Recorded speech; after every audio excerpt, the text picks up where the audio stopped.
dear. Then he started talking to me. And he said, oh, blessed woman. I thought, me?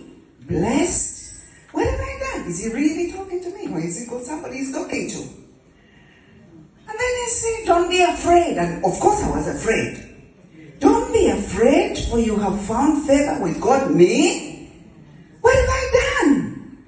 And then he started saying that I'll become pregnant. Oh, me? I'm not even married. Become pregnant? Oh my goodness. So after he left, before he left, he said to me, even your cousin, Elizabeth, is always expecting. I said, ooh, I didn't know.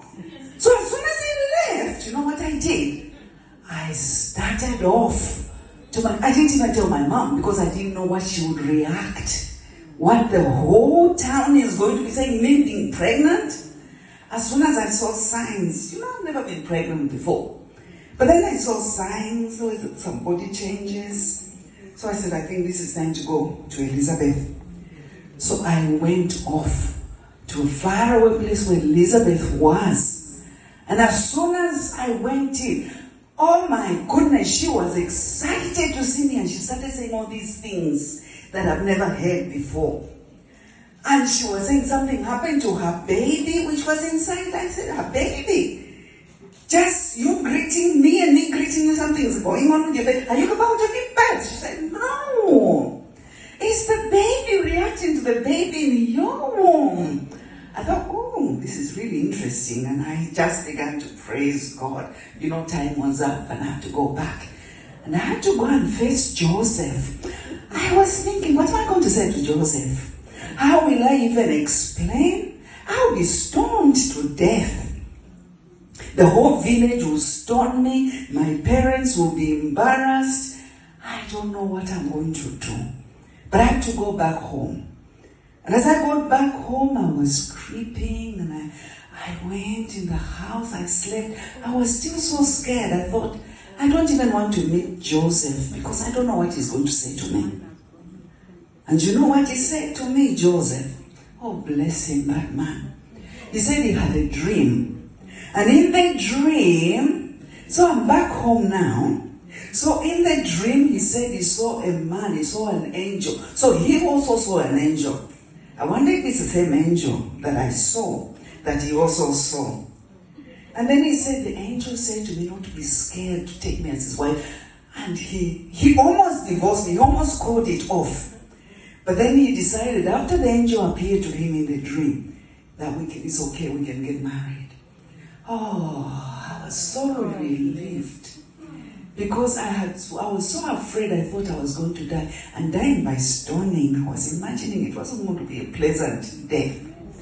So it was such a relief that he said he will continue with the plans. Because he was planning to just call it off secretly, not telling anybody. He was just going to say, oh, just find another excuse for why he was not good. But I was so pleased that I was getting married to him. It was such a relief. So we got married and you know, it was growing. And there was all the curves in all the places. And I thought, so this is what it is like. And I have God's son inside me, God? Oh, how? And I was so nervous. How was I going to bring up this child? Knowing that this is God's child. Means I can't smack him. I can't really tell him off because it's God. How do you tell off God? You can't really tell off God. He's a child, but he's still God. But he's still my child. I still needed to teach him the ways of Yahweh. So anyway, I was so glad that we were going to do it together with Joseph. And the whole village was helping us. And then you know what they said? They said that Caesar had said everybody had to go back to our country. And you know, now I'm 9 months pregnant. And Joseph said, don't worry, we have to go to Bethlehem. So me climbing on the donkey and taking that long journey. We had traveled so far. By the time we arrived, it was dark. And there were no places for us. Actually, Joseph had gone from in to in to in, asking if there was any room. Everywhere he went to knock, they said that there was no room. So I just said to him, Joseph, don't worry. And he said, yes, any place. He asked this last place. And the man said to us, oh, actually, there's an inn behind. If you don't mind, you can just go and sleep there with the cows and sheep. So he said, that's okay, as long as we're not sleeping outside. And that was the night that I gave birth to God's son. Oh, he was such a beautiful baby. You know, some people have said Jesus knew no cry. Of course he was a normal baby. Babies cry. And I had to learn how to just hush him. Hush, baby, hush. And before we knew it, we had visitors. And everybody was coming, and shepherds were coming, and they said they saw this brilliant thing in the sky. And there were angels, and they were saying good news, something